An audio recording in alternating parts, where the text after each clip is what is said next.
find 8 ballots in a waste paper basket in some location. They found, it was reported in one of the newspapers that they found a lot of ballots in a river. They throw them out if they have the name Trump on it, I guess, but they had ballots. No names on them. Okay, well, they still found them in a river, whether they had a name on it or not. But the other ones had the Trump name on it, and they were thrown into a waste paper basket. We want to make sure the election is honest, and I'm not sure that it can be. I don't know that it can be with this whole situation. Unsolicited ballots. They're unsolicited, millions being sent to everybody, and we'll see. But if you remember, Hillary Clinton just a week ago or so told Joe Biden, do not accept the results of the election under any circumstances. But you don't ask her that question. You only ask me the question. White House Press Secretary Kayleigh McEnany said Trump would accept the results of a free and fair election. Without ever telling us who gets to make that judgment call, Trump faced bipartisan backlash over his comments. The Senate unanimously approved a resolution reaffirming its commitment to a peaceful transition. Christopher Wray, the FBI director, testified before Congress on Thursday that there was no evidence that mail-in balloting, which is expected to be widespread due to coronavirus, will result in fraud. Now, we have not seen historically any kind of coordinated national voter fraud effort in a major election, whether it's by mail or otherwise. But following Trump's lead, Republicans at state and local levels are taking concrete steps that could potentially eat away at the integrity of the election. Those steps include making it more difficult for voters to cast ballots, more difficult for states to count votes, and more likely that tallies will be challenged in the courts. The efforts threaten to undermine the public's confidence in the outcome, regardless of who's declared the winner. So my question is, when does the UN send its election monitors here? Obviously, America has a lot that needs fixing. Reuters reporting Thursday that House Democrats are preparing to introduce a bill next week seeking to limit Supreme Court justices to 18-year terms instead of their current lifetime appointments. Under the bill, justices' terms would rotate so that 2 would be appointed every 4-year presidential term. Only new justices would be limited to 18 years. Current justices would continue to serve their lifetime appointments. Well, score one for the good guys. A federal judge ruled Friday morning that the 2020 census count must continue until October 31st, as originally scheduled, barring the Trump administration from ending the count a month early. Judge Lucy Koh of the U.S. District Court for the Northern District of California also barred officials from delivering completed population data to the White House on December 31st instead of the previously planned April 2021 delivery date. Koh found that the administration's shortened schedule for completing the count was likely to distort the figures on people of color, immigrants, and other historically undercounted groups, resulting in a potentially unfair redistribution of House seats based on the count. The ruling came after evidence filed this week indicated that Census Bureau officials believed that cutting off the counting early would hurt accuracy. So, please participate. If you didn't get a census questionnaire in the mail or just can't find it, please go online and fill it out at 2020census.gov. And that's just a bit of what's news for now. I'm Nicole Sandler. If you appreciate these reports and the Nicole Sandler Show, I hope you'll consider making a contribution. My work is 100% listener supported, and I can't do it without your help. Find out more at NicoleSandler.com, and please click on that donate button. The Leslie Marshall Show, the only true democracy in talk radio, of, for, and by you, the people. Live nationwide and streaming live at LeslieMarshallShow.com. Call in with your thoughts at 888-6-LESLIE.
early end, which would be on September 30th instead of October 31st, Halloween, would likely produce inaccuracies.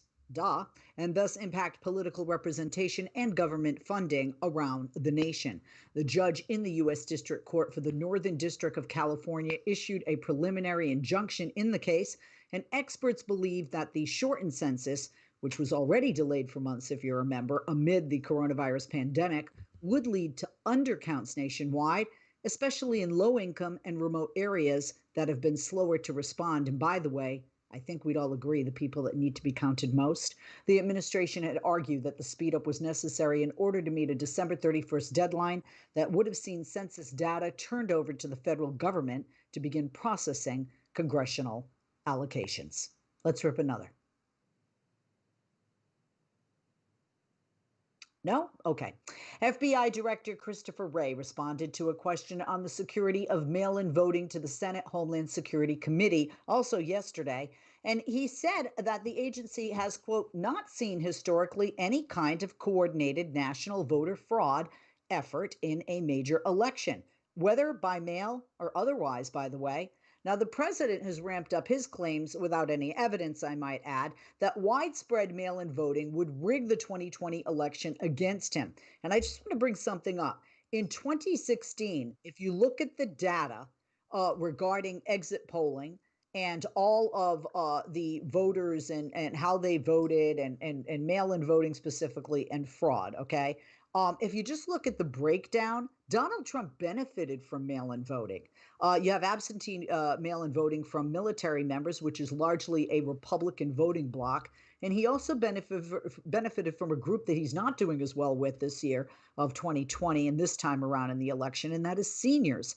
Joe Biden has definitely pulled some seniors away from Donald Trump. But that voting bloc in 2016, many of which voted by mail, voted for Trump. So he thinks it would rig the election against him. If anything, mail-in voting helped him in 2016.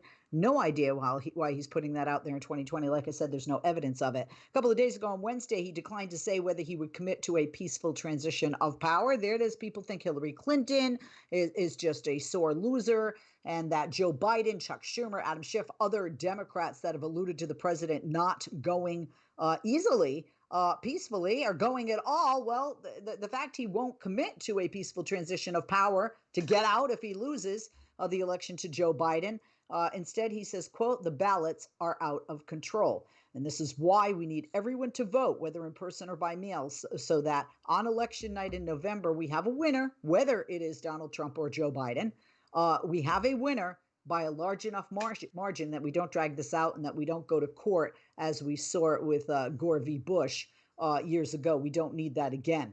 By the way, FBI Director Wray also noted that the agency had seen local election fraud from time to time and that the agency takes election threats seriously, he said, including potential threats through mailed ballots. By the way, local election fraud could be in person, not just mail-in ballots. This is what he said, quote, certainly to change a federal election outcome by mounting that kind of fraud at a scale. Sorry, I've got internet issues going on, and I've got a lot of tech people calling me, so you're going to hear that during the show. I apologize. I will turn that down during the break. Wray noted that the agency had seen local election fraud, like I said, from time to time, but he said, quote, certainly to change a federal election outcome by mounting that kind of fraud at scale would be a major challenge for an adversary. He said, adding, quote, investigate seriously, the FBI would, any issue with widespread fraud by mail, as they always have and will continue to do. Let's rip another. Postmaster General Louis DeJoy told a judge the U.S. Postal Service can't reassemble the hundreds of high-speed mail sorting machines that were taken apart this year. Now, remember, people said in the USPS that they took apart all of these mail sorting machines. And he said, no, we didn't. Now he's saying you can't reassemble them. So, hello, they obviously did, right? This was a project that more than a dozen states allege was intended to undermine the upcoming election.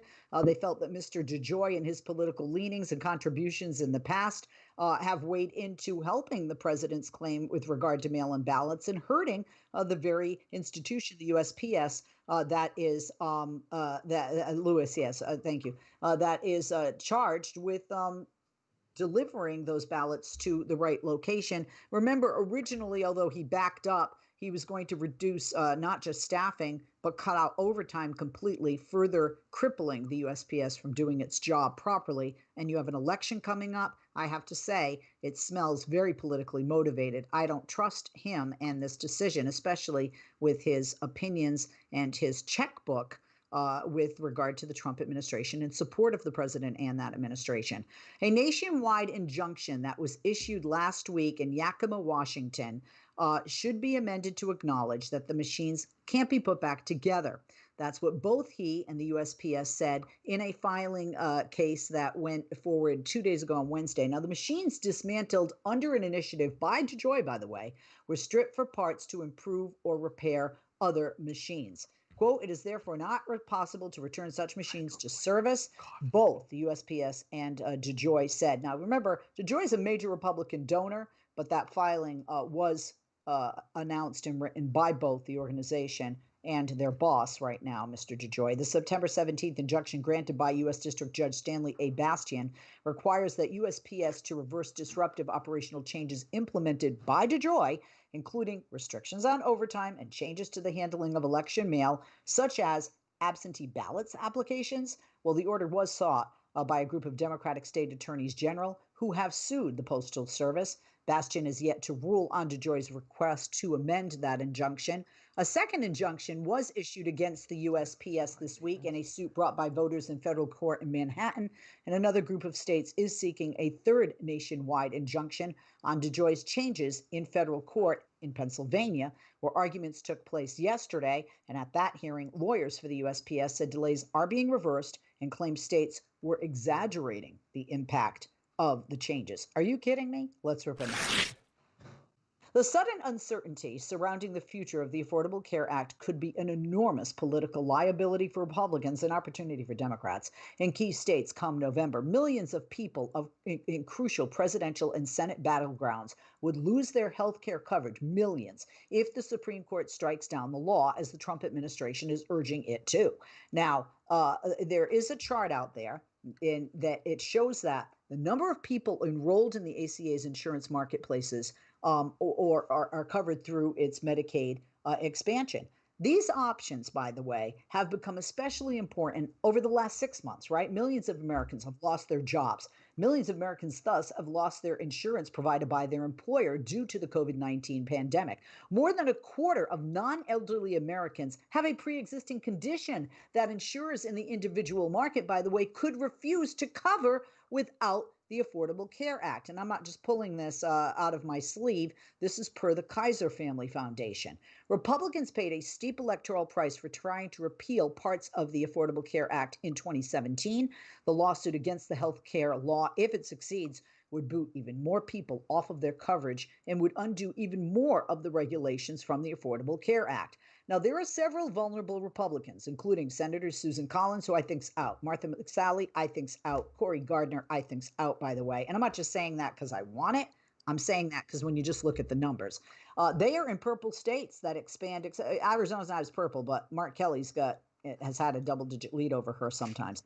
And the broader fight over the Supreme Court has made it impossible to ignore those stakes.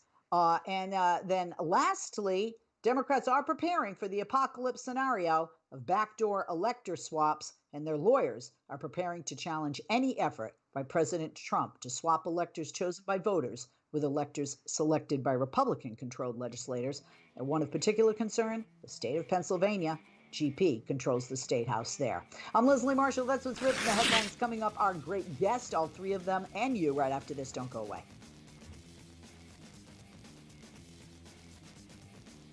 If you miss Leslie on TV this week, catch up at lesliemarshallshow.com.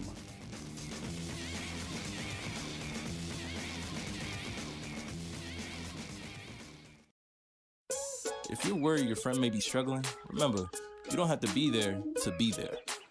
You can say, how are you, or get a fake tattoo. You can ask with an app if it works for you.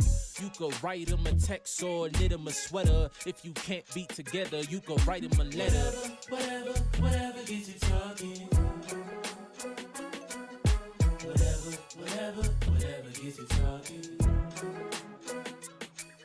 You good. Chat on the game, kick off your flip-flops. You can ask on your couch while you binge watch. However you do it, you gotta ask a friend. And if they don't share, you can ask again. Whatever gets you talking. Whatever gets you talking. Reach out to a friend about their mental health. Learn how you can help at seizetheawkward.org. Brought to you by the Ad Council, American Foundation for Suicide Prevention, and the JED Foundation. I was in the middle of the Atlantic Ocean when it happened. There was a sudden jolt and our submarine crashed on the seafloor. We were in total darkness. That's Dr. Dejana Figueroa, a marine biologist and STEM teacher, talking about a deep sea dive she'll never forget. It's funny, when I was a kid, I was afraid of the ocean, and there I was, 2 miles below the surface. But as a scientist, you prepare for that. Using our training and a little creativity, we fixed the sub and finished our experiments. The dive was just too important. Every dive gives us glimpses at things few people ever get to see. Glowing creatures, fiery undersea volcanoes. When we got back to the surface, I kissed the ground and called my mom, of course. But you know what? I wouldn't trade that dive for anything. Dr. Figueroa uses her passion for STEM to discover new things and make the world a better place. She can STEM, so can you. Check out She Can STEM for more stories and inspiration. A message from the Ad Council. I'm Rick Smith, and this is Labor History in 2. On this day in labor history, the year was 1961. That was the day when Herbert Lee was murdered just outside of Liberty, Mississippi. He was a successful black cotton farmer who became active in efforts to register black voters. Lee had 9 children. He was one of the few area black farmers with a vehicle. This made him very valuable to the voter registration movement. Lee would drive Bob Moses from the Student Nonviolent Coordinating Committee around Amet County to reach unregistered voters. It was dangerous work to register black sharecroppers and farmers in rural Mississippi. Attempts by black residents to gain legal or economic equality were met with threats and violence. On the morning of his murder, Lee had come to the Westbrook Cotton Gin just outside of Liberty to drop off a truckload of cotton. There, he was met by a childhood friend, Mississippi State Representative E.H. Hurst. Hurst came up to the truck and started shouting at Lee. Then he took out a gun and shot Herbert Lee in the head. Witnesses stated that Lee had brandished a tire iron at Hurst. Hurst claimed self-defense. I did the it. jury Can you hear me? declared the murder Can you hear was me? justifiable Okay, homicide. great. Thank you. I Lewis appreciate Allen, a that. black But yeah, farmer I and was just timber telling worker, you was one that who was had Adam from testified about Fox, witnessing the and shooting. I'm Later, requesting he him to recanted run his the test on testimony, saying that Sebastian's he had computer, lied about and Lee threatening it's not as Hurst easy he because feared for they his life. the live After view Allen information they began have to talk connects about to what my he actually new saw MacBook, that day, so we he need to became the input that victim of information there. harassment and beating. And Finally, on January he asked me to 31st, call during the next break, so just letting you 1964, know. he too was gunned down in his driveway. No one was ever convicted or even arrested for his murder. Labor History in 2 brought to you by the Illinois Labor History Society and The Rick Smith Show. For more information, go to laborhistoryin2.com, like us on Facebook, and follow us on the Twitters at Labor History in 2. Follow Leslie on Twitter. Just go to www.twitter.com/Leslie Marshall, and we'll be sure to share your tweets.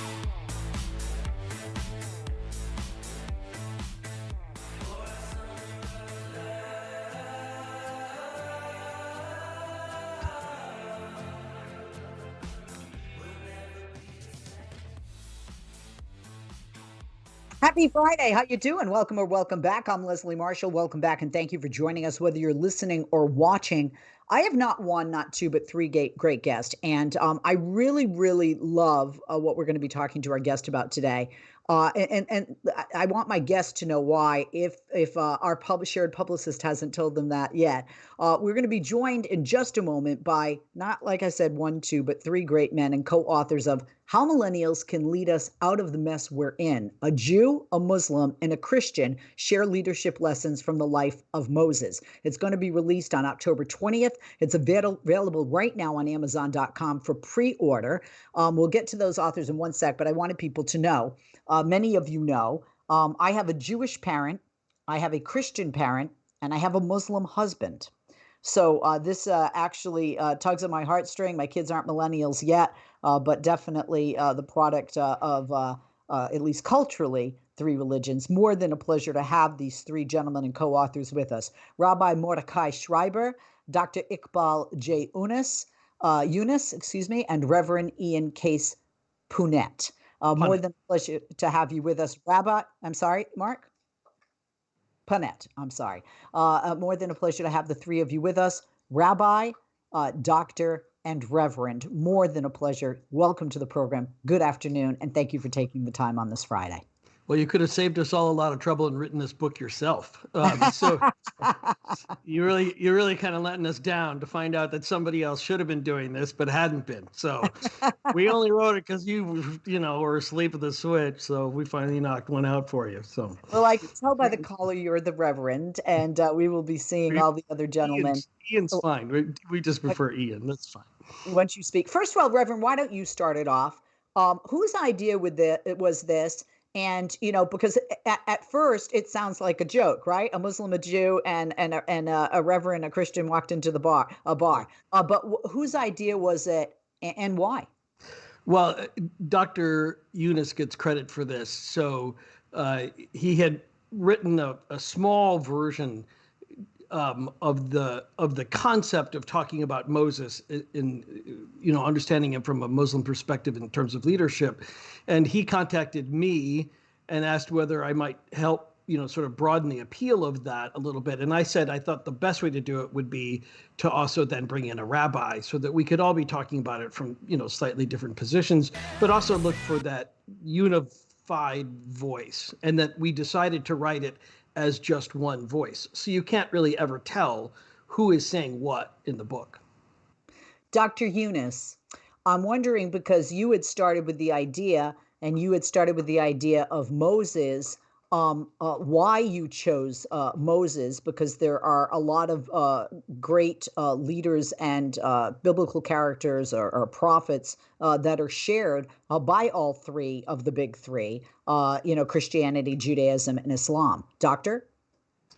Well, one obvious thing is the commonality, the link between the three religions is the life of Moses, the lawgiver, and in the Quran itself, Moses is spoken of much more than any other of the prophets.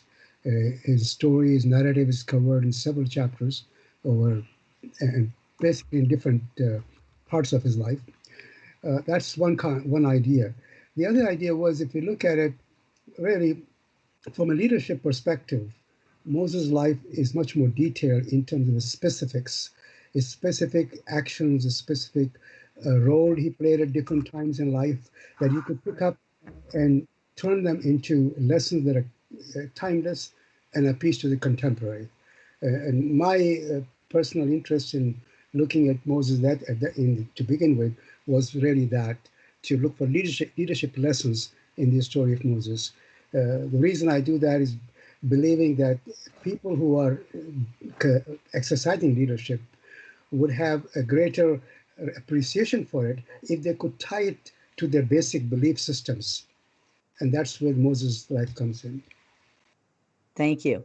Rabbi, let's talk to a Jewish man about a Jewish man, Moses.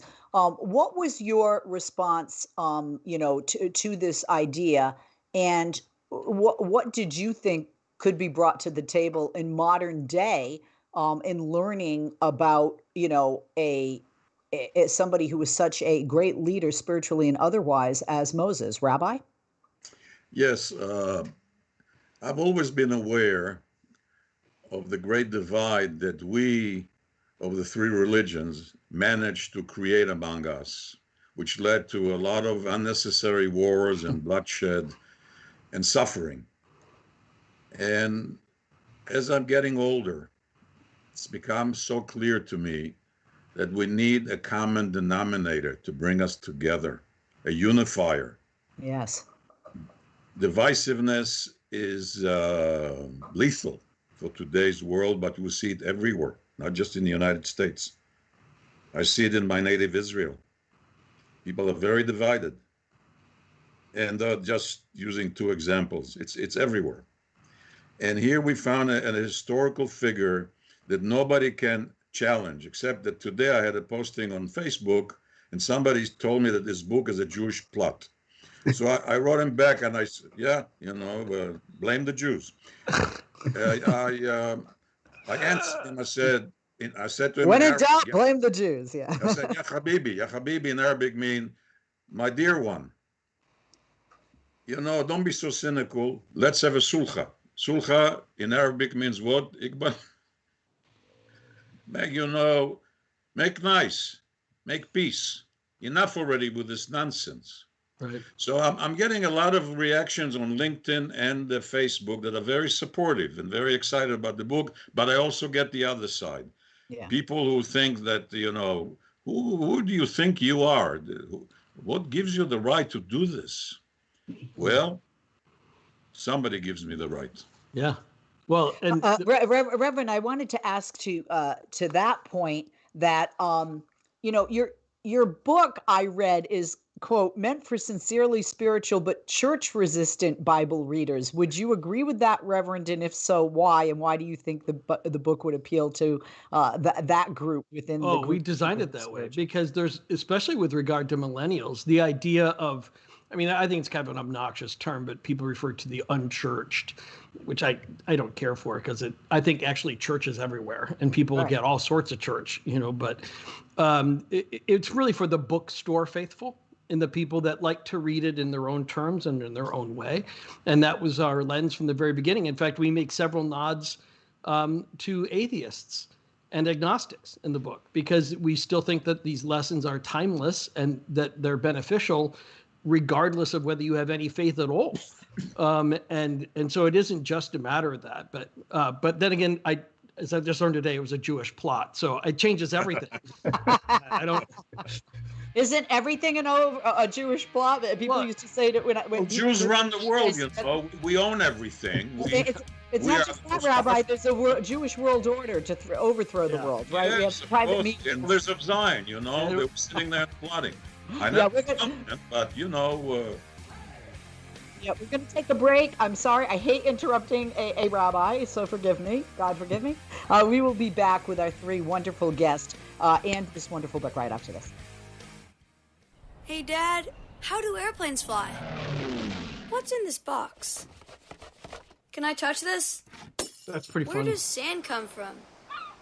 Is this tree good for climbing? What happens if I mix these two things together? How are babies made? What does this thing do?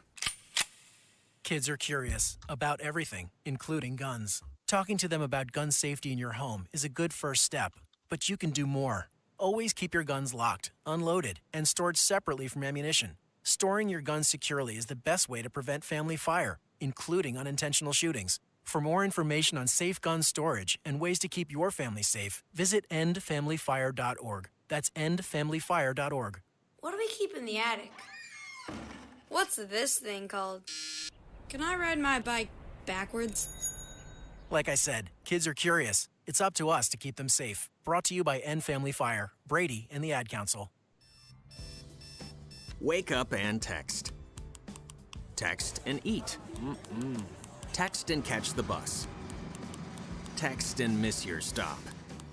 Wait. Text and be late to work. Sorry, I'm late. Text and work.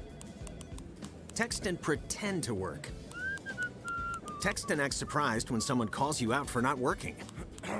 Who, me? Text and meet up with a friend you haven't seen in forever. Hi. Oh, hey. Text and complain that they're on their phone the whole time. Text and listen to them complain that you're on your phone the whole time. Text and whatever. But when you get behind the wheel, give your phone to a passenger. Put it in the glove box. Just don't text and drive. Visit StopTextsStopWrecks.org. A public service announcement brought to you by the National Highway Traffic Safety Administration and the Ad Council. There's a hunter's nightmare in which a group of them flush some rabbits out of the brush. But rather than scampering away, the furry bunnies turn toward their stalkers. "Run," shouts one of the hunters. "Run for your life, the rabbits have guns." Arming animals would make the sport of hunting a bit more sporting, wouldn't it? Well, what if we did give all wildlife a fighting chance against the destructive firepower of profiteers who so carelessly ravage their habitats and kill them off? Of course, we can't arm nature with guns, but we could recognize that other species and ecosystems are living creatures with intrinsic legal rights to exist and flourish, thus giving nature its day in court to defend its own well-being. Like us humans, the lakes, forests, wildlife, etc., could have legal status to sue and be represented by lawyers to protect themselves from mindless exploitation, injury, and death. This rights of nature concept is already being applied in such countries as Ecuador and New Zealand, and more than 36 U.S. cities and towns have passed ordinances acknowledging that various natural resources in their areas have inherent rights to take polluters and other despoilers to court.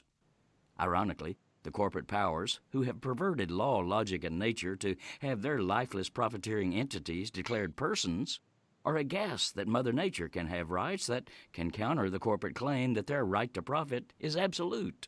This is Jim Hightower saying, at its core, the rights of nature movement is asserting the obvious. Earth's biosphere is not a free candy store for our taking. We are one with the natural world and must find ways to cooperate fully with it for our own survival. To learn more and connect to action, go to Community Environmental Legal Defense Fund, www.celdf.org, celdf.org.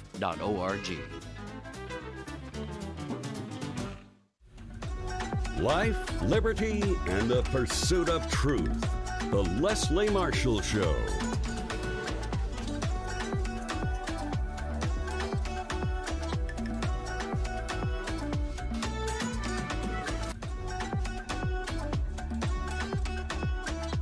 We are back with our guests. There are 3 authors, co-authors of How Millennials Can Lead Us Out of the Mess We're In. A Jew, a Muslim, and a Christian share leadership lessons from the life of Moses. By the way, like I said, you can pre-order that book. Go now and pre-order it. I'm going to get this book. I want it. Go to Amazon.com. And the release, if you like to venture out with your masks and social distancing in stores, and you should, will be on October 20th. But in the meantime, pre-order now. Amazon.com.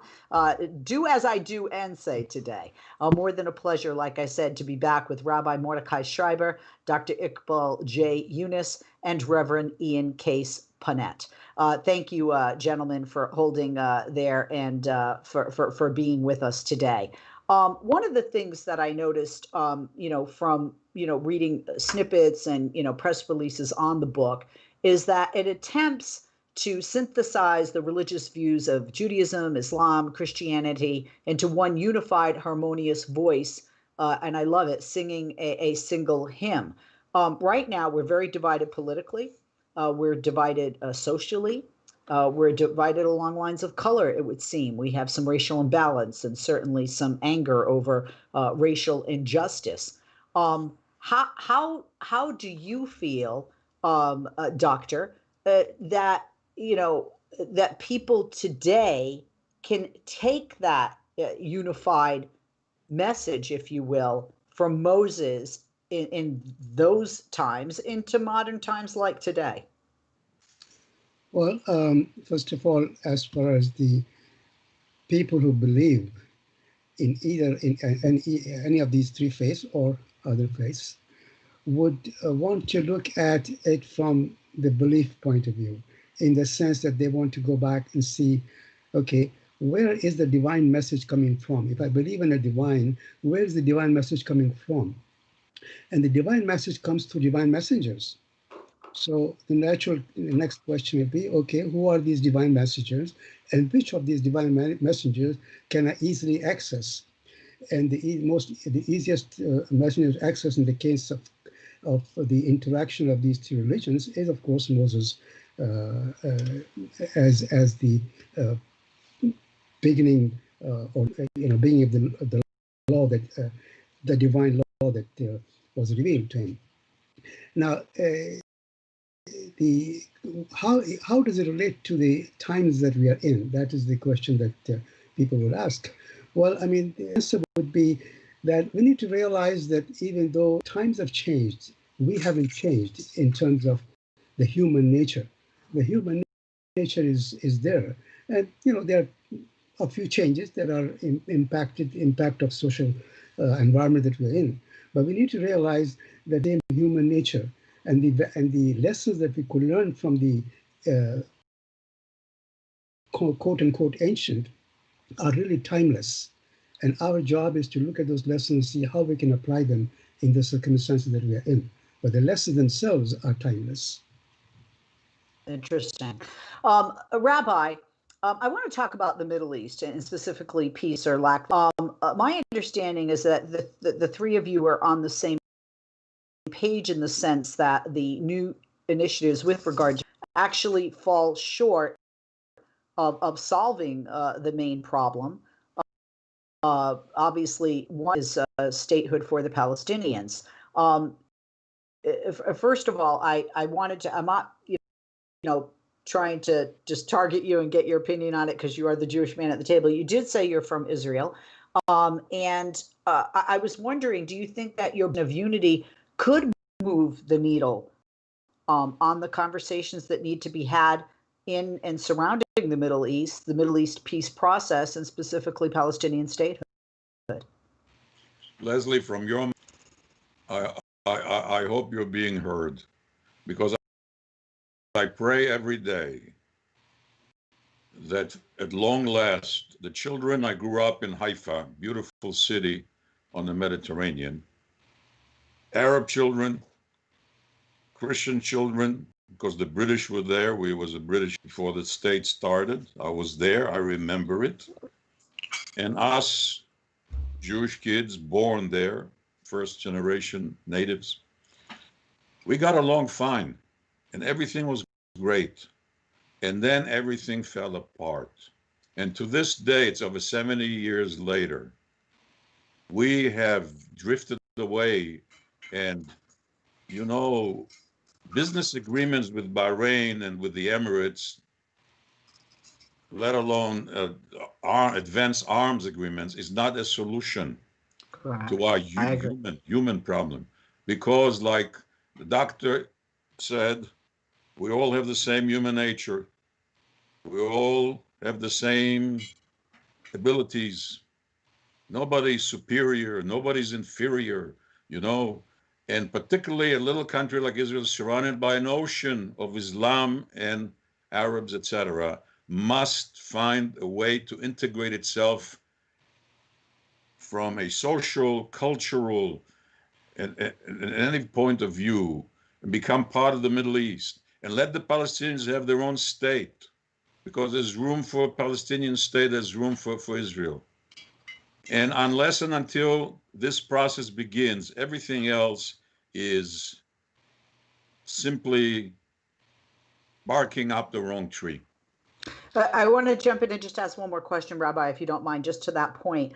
I've been to Israel. I've been to Haifa. I went to McDavid's in Haifa, and as a matter of fact, I'll tell you something funny you'll like. I was told when I was there that in Haifa you work, in Jerusalem you pray, and in Tel Aviv you play. When I was in Israel years ago. But to your point,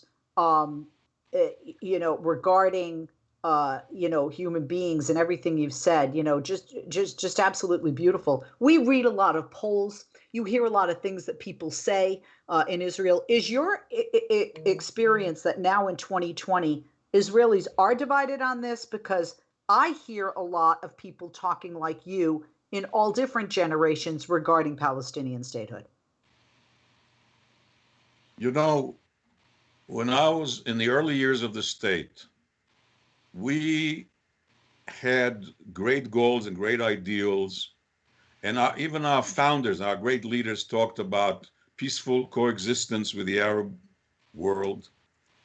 And what happened over the years, our population, there were only 500,000 Jews in Israel in 47. Now there are 6.5 million. The vast majority of what today we call Israelis either came from the former Soviet Union, when they never lived under democracy, when they don't understand the nature of coexisting with other people. And the other main group came from the Arab world, where most of these countries didn't have democracy either. So we have a very serious political, cultural problem in Israel, that there is a distrust of democratic institutions. There's a distrust of people getting together. There are misconceptions about you can make peace with the Arabs. The Arabs only have one objective, and that is to throw us into the sea and get rid of us. And nothing is further from the truth. It's not the truth. And so I'm not the only one who says that. But unfortunately, the majority of Israelis still are not, haven't gotten there yet. They're not there yet. And that's a problem. Very well Not said.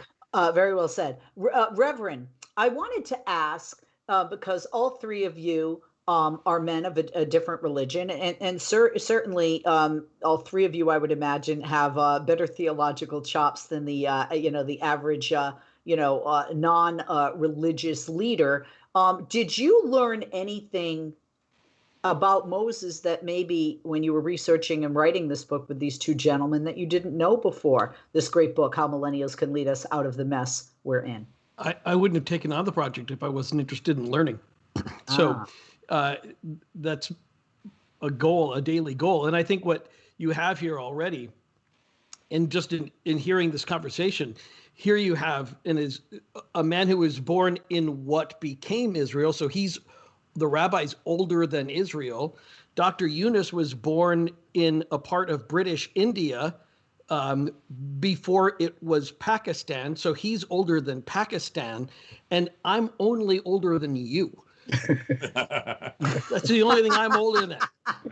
And so the whole experience is about learning. And I think that if I think that in finding that, it wasn't a matter of like we had to pretend we didn't believe something or we had to cut things off. And it wasn't really a very difficult negotiation. I was coordinating a lot of the writing. And what was interesting is I would often forget who wrote what.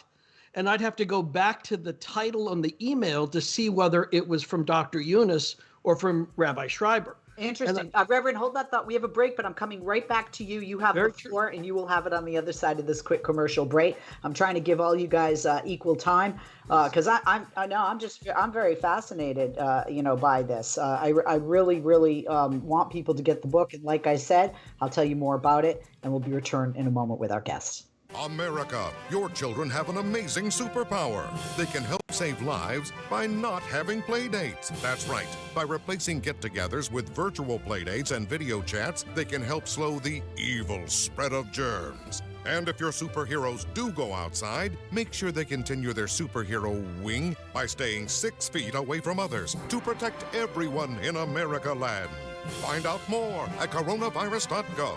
A message from the CDC and the Ad Council. America, your children have an amazing superpower. That's right. They can help save lives by simply washing their hands. Just 20 seconds of thorough hand washing after they've coughed or sneezed or been outside can help fight against the dastardly spread of germs. Armed with only soap and water and hands, your superhero can protect you, your family, and everyone out there in America land. Amazing! Find out more at coronavirus.gov. A message from the CDC and the Ad Council. He was the heart of your family, and he taught you our history. He helped you fix your first flat. He was the best backyard DJ around, and every time he'd tell a story, he'd own the room. But now more than ever, he may feel alone. Today, older adults and their loved ones are struggling to connect, in a time when connection has never been more important. But there is something we can do. Embrace our older loved ones through StoryCorps Connect. With StoryCorps Connect, you can honor seniors remotely with an interview about their life. Every interview will be archived at the Library of Congress, becoming part of American history, so that years from now, future generations can listen in. All right, Grandpa, what's one piece of advice you have for me? Just 3 words, sweetheart. Live with courage. The man that had the best stories still has plenty of stories to tell. So connect virtually and share the conversation of a lifetime at StoryCorpsConnect.org/AARP. Connect, honor, share. StoryCorps Connect. A message from AARP, StoryCorps, and the Ad Council. Welcome to Code WAC, your podcast on America's broken healthcare system and how Medicare for All could help. I'm your host, Brenda Gazzar. Today, we'll talk about one immigrant's experience battling the coronavirus Angelica Salas is the longtime executive director of Chirla, which she transformed into a mass membership immigrant-led organization, empowering immigrants to win local, state, and national policies that advance their human, civil, and labor rights. Welcome to Code Whack, Angelica. Do you have a story you can share with us about a Latinx immigrant who has suffered during the coronavirus pandemic? Guillermo was such an active member of Chirla. He was one of those members who've been fighting for immigration reform, for licenses so undocumented immigrants could drive. He was always in our protest, making sure that the immigrant voice was lifted up. And he and his wife became extremely active in our fight for immigrant justice. It was just so sad to see him pass away too. He was a construction worker who picked up the virus at the construction site. It was the workers who actually let him know that another worker had also tested positive but was also very ill in the hospital. He had been in very close contact with this worker, and he had obviously pre-existing conditions too. He had been sick before. He didn't have access to health care. And so what happened is he very quickly had to be intubated, and he passed away. He died undocumented. Immigration reform never came. Access to health care never came. And so it's time that we actually help these families. Find more Code Whack episodes on progressivevoices.com and on the PV app. You can also listen to Code Whack at heal-ca.org. This podcast is powered by Heal California, uplifting the voices of those fighting for healthcare reform around the country. I'm Brenda Gazar. If you miss Leslie on TV this week, catch up at lesliemarshallshow.com.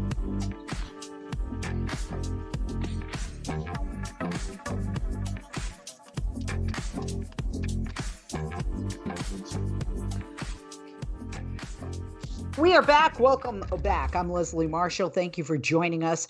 And we go back to these three great gentlemen who wrote a fantastic book, which you need to pre-order and pre-order now on Amazon.com. It'll be released on October 20th. It's entitled How Millennials Can Lead Us Out of the Mess We're In. A Jew, a Muslim, and a Christian share leadership lessons from the life of Moses. Like I said, we're joined by Rabbi Mordecai Schreiber, Dr. Iqbal J, Unus, and Reverend Ian Case Punnett. Reverend, thank you for holding. Welcome back, all three of you. But Reverend, you have the floor. I said, and I asked you, and you were talking about things that you learned about Moses in research and in writing this book that maybe you didn't know before, and especially maybe looking at him with regard to today's political, social, and racial imbalance. I think what may even be, I'll even take it a step further and say, I don't think most people who are non-Muslim realize how much of the Quranic narrative follows the biblical narrative. And they may imagine all these different things that they think they've heard that are in the Quran, and that it's all about, murdering people, and it's all about and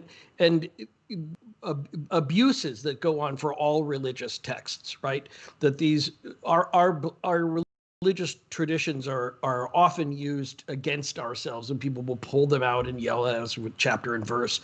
I think that was the most beautiful thing, was to see just how close, and when they were different, when the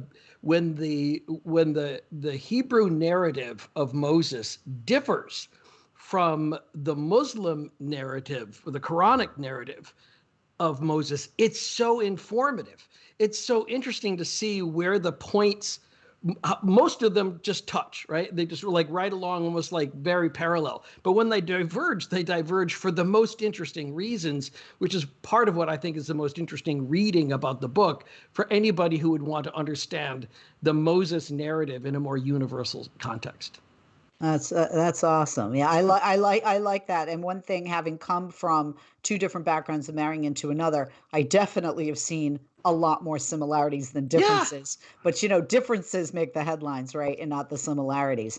A doctor, I wanted to ask you similar. Certainly, your faith of Islam. Having embraced Islam, and I imagine being brought up in that. Being in British India and now Pakistan, did you find maybe similarities, or did you find some things out about Christianity or Judaism that maybe you didn't know in researching and writing this book with your two co-authors, surrounding Moses and the theme for the book with regard to Moses and millennials? Definitely. There's a lot that I thought I knew, but I didn't know.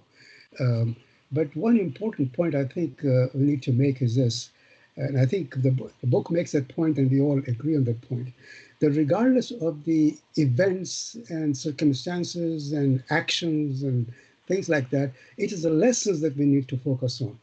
So while the narrative may differ a little bit, with this detail or that detail, and this happened at this time, and this happened at a different time, we need to focus on what is the lesson in there, what is the message, the divine message that is coming through.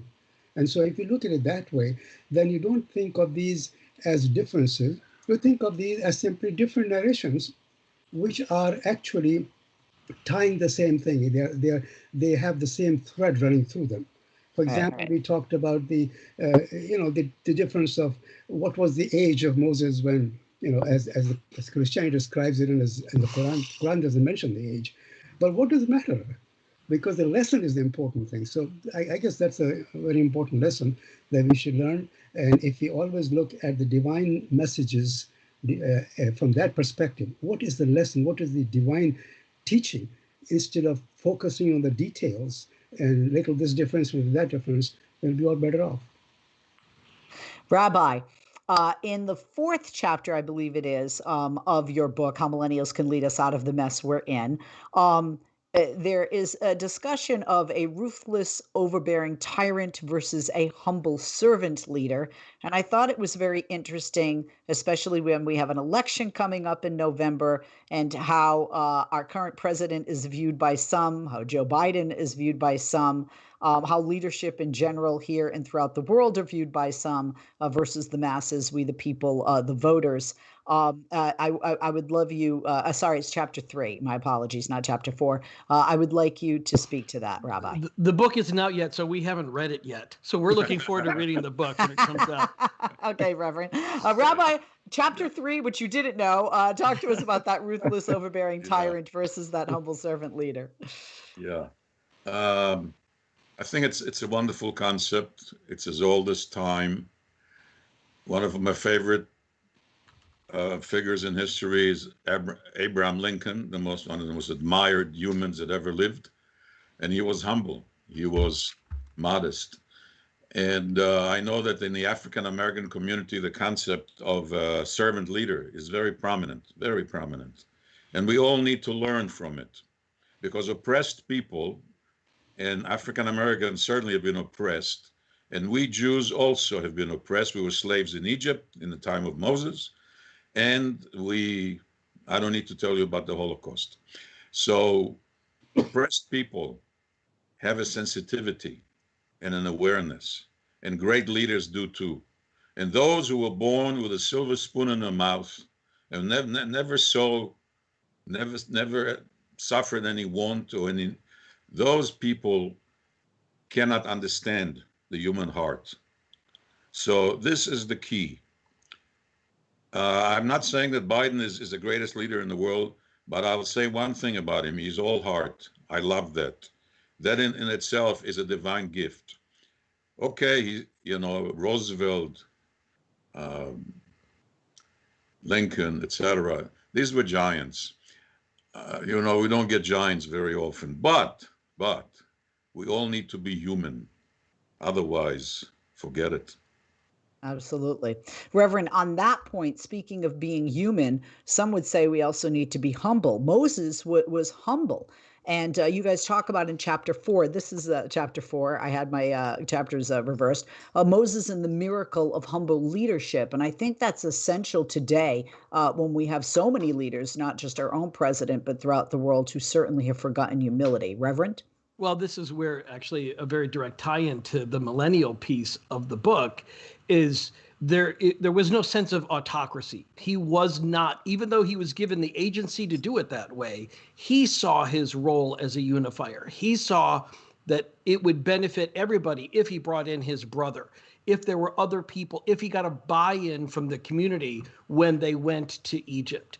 And this was the idea of building something, not just owning it, but building something that they could all lead together, which would then make it easier for him to pass it along when his turn at the top was ending. And that's kind of the beauty and why we think that relates a lot to that millennial understanding of building coalitions and having companies where there's a shared understanding and not just this top-down authority, always saying, well, this is what you have to do if you want to earn your money this week. But this is why we're doing what we're doing. This is the cause behind our success. And that's what Moses led with.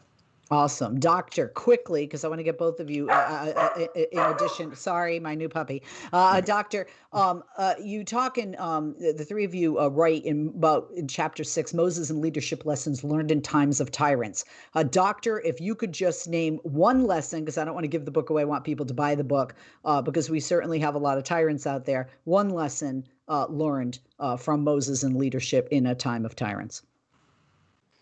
Okay, one lesson, for example, and again, it applies to the time of tyrants, it applies to all times, is the idea of justice, the idea of giving the other side an opportunity to explain.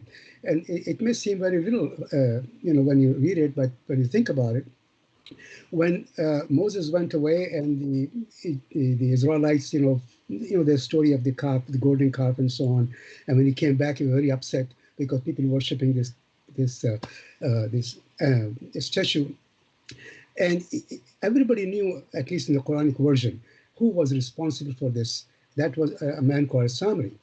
And one would think, okay, so it's easy to judge, punish him. But Moses asks him, what is your story?